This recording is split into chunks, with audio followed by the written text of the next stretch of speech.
Nawapongeza sana kwa mazoezi hayo. Serikali imechukua jukumu kubwa la kuhakikisha timu yetu inafanya vizuri, na niwaeleze kwamba Watanzania wote wanawaangalieni nyinyi.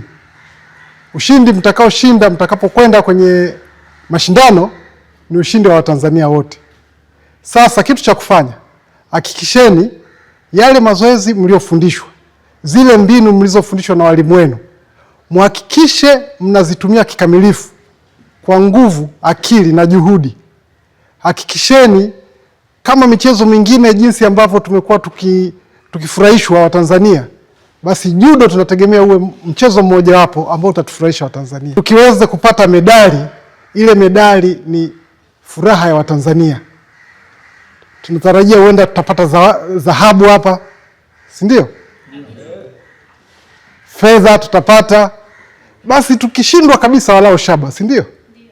Lakini tutegemee kupata dhahabu kutoka kwenu. Pambaneni.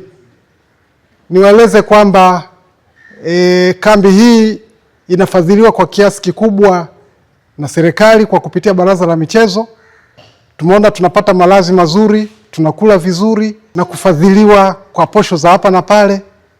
Basi tupambane.